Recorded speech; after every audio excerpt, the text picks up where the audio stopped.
दोस्तों एक बार फिर से स्वागत है हमारे YouTube चैनल सुल्तान एकेडमी में। दोस्तों आज के इस वीडियो में हम HTML के टेक्स्ट फॉर्मेटिंग टैग्स के बारे में सीखेंगे।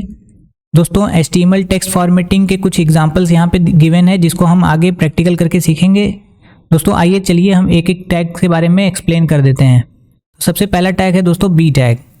इस टैग का इस्तेमाल टेक्स्ट को बोल्ड करने के लिए किया जाता है। और दोस्तों उसके बाद आता है स्ट्रॉन्ग टैग, जिसमें हम अपने पैराग्राफ के किसी इंपॉर्टेंट टेक्स्ट को स्ट्रॉन्ग यानी कि बोल्ड कर सकते हैं। दोस्तों स्ट्रॉन्ग टैग इंपॉर्टेंट के लिए दर्शाया जाता है। उसके बाद दोस्तों आता है इटैलिक टैग। किसी भी टेक्स्ट को अपने पैराग्राफ में किसी भी टेक्स्ट को इटैलिक करने के लिए इस्तेमाल में लाया जाता है। और उसके बाद दोस्तों आता है एम्फेसिस टैग। दोस्तों इसका भी काम सिमिलर टू इटैलिक होता है, बट ये इटैलिक के जैसा बिहेव नहीं करता। ये इंपॉर्टेंट चीज़ों को इटैलिक करने के लिए किया जाता है। इसी तरीके से दोस्तों आता है मार्क टैग। जैसे कि हमें किसी भी टेक्स्ट को मार्क करना हो किसी हाइलाइटर के कलर के जैसा, तो हम मार्क टैग का इस्तेमाल करते हैं। फिर दोस्तों आता है स्मॉल टैग, जिसमें हम किसी भी पैराग्राफ के टेक्स्ट को स्मॉल कर सकते हैं बाकी के कंपैरिजन में। उसके बाद दोस्तों आता है डेल टैग। किसी भी टेक्स्ट को बीच में से कट करने के लिए हम डेल टैग का इस्तेमाल करते हैं। उसके बाद दोस्तों आता है इंसर्ट टैग। फिर दोस्तों उसके बाद आता है सुपरस्क्रिप्ट। तो दोस्तों किसी भी टेक्स्ट को अपने बेस लाइन से थोड़ा सा ऊपर ले जाने के लिए हम सुपरस्क्रिप्ट टैग का यूज़ करते हैं। उसके बाद दोस्तों आता है सबस्क्रिप्ट। अगर हमें किसी भी टेक्स्ट को अपने बेस लाइन से थोड़ा सा नीचे ले जाना होता है तो उस जगह पे हम सबस्क्रिप्ट का यूज़ करते हैं। तो दोस्तों आइए अब इन सभी का हम प्रैक्टिकल करके देख लेते हैं।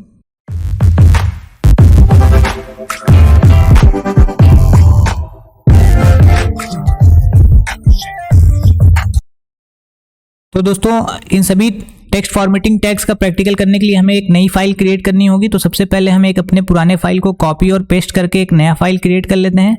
और दोस्तों अब हम इसको रीनेम करके यहाँ पे अपना क्लास 13 कर देते हैं, क्योंकि ये हमारी 13th क्लास होने वाली है। और दोस्तों अब इसको हम ओपन कर लेते हैं नोटपैड के अंदर। और नोटपैड में ओपन करने के बाद दोस्तों हम इसको ब्राउज़र में भी ओपन कर लेते हैं। अब हम चलते हैं अपने नोटपैड में। जो हमने यहाँ पे कुछ लिखा हुआ है इसको सबसे पहले हम यहाँ पे डिलीट कर देंगे। अब दोस्तों यहाँ पे हम टाइटल को चेंज कर लेते हैं, क्योंकि ये हमारा जो है टेक्स्ट फॉर्मेटिंग की क्लास होने वाली है। तो मैं यहाँ पे लिख देता हूँ टेक्स्ट फॉर्मेटिंग। अब दोस्तों यहाँ पे हम किस तरह की एक एग्जाम्पल ले लेते हैं जिसके मदद से हम आपको इसको अच्छे से समझा सकते हैं। तो यहाँ पे मैंने एक पैराग्राफ लिख रखा है। अब इसी को हम HTML में फॉर्मेटिंग करके देखेंगे, जैसे कि इंपॉर्टेंट बनाना, इटैलिक करना, एम्फेसाइज करना, मार्क करना, डिलीट करना, ये सभी चीज़ें, और साथ ही साथ सबस्क्रिप्ट और सुपरस्क्रिप्ट भी करके देखेंगे। तो दोस्तों सबसे पहले हम इस पैराग्राफ को यहाँ पे नॉर्मल कर देते हैं बिल्कुल।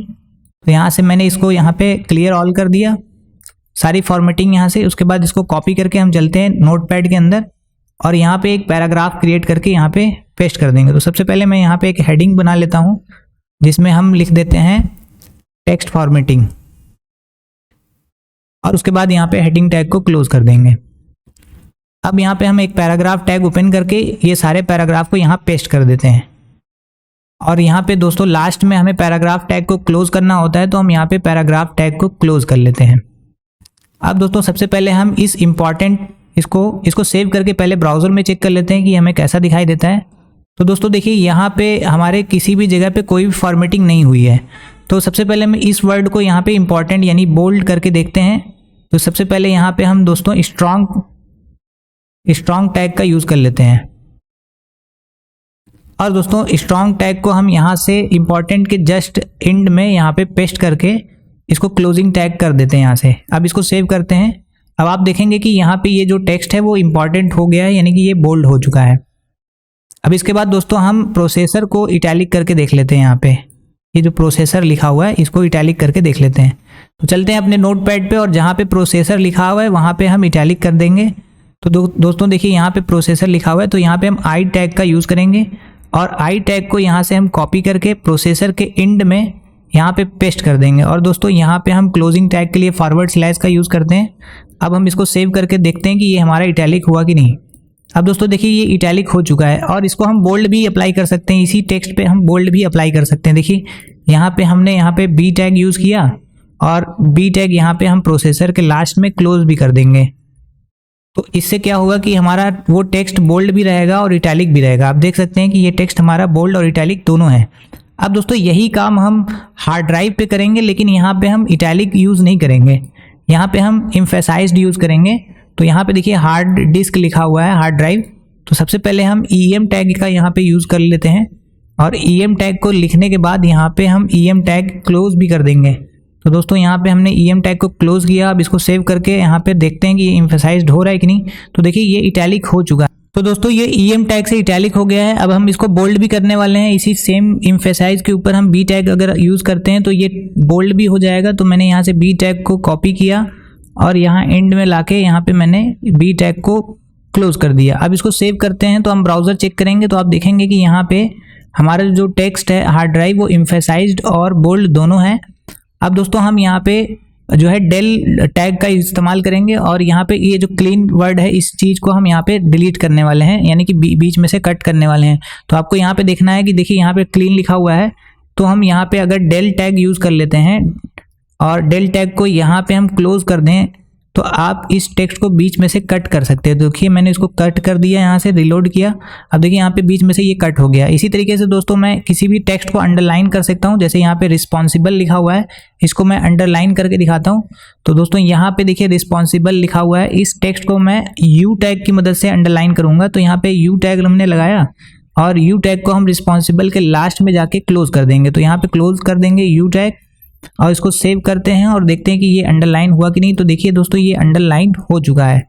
अब दोस्तों हम यहाँ पे इंसर्ट टैग की मदद से भी इसको इटैलिक करेंगे। तो जहाँ पे ये स्मूथली लिखा हुआ है दोस्तों, यहाँ पे हम इसको इंसर्ट टैग की मदद से इसको जो है एम्फेसाइज जो है अंडरलाइन करेंगे। तो दोस्तों देखिए यहाँ पे स्मूथली लिखा हुआ है। अब इसको हम इंसर्ट की टैग के हेल्प से यहाँ पे अंडरलाइन लगाने वाले हैं। तो सबसे पहले इंसर्ट टैग को ओपन करेंगे और यहाँ पे लास्ट में आके इंसर्ट टैग को क्लोज करेंगे। अब इसको सेव कर लेते हैं और रिलोड करके देखते हैं कि देखिए यहाँ पे भी ये टेक्स्ट जो है अंडरलाइन हो चुका है। अब दोस्तों यहाँ पे हम इस वर्ड को मार्क करेंगे जहाँ पे वायरस लिखा हुआ है, यहाँ पे इस टेक्स्ट को मार्क करेंगे, हाईलाइट करेंगे थोड़ा सा। तो देखिए यहाँ पे यहाँ पे वायरस लिखा हुआ है, इसको हम मार्क कर लेते हैं।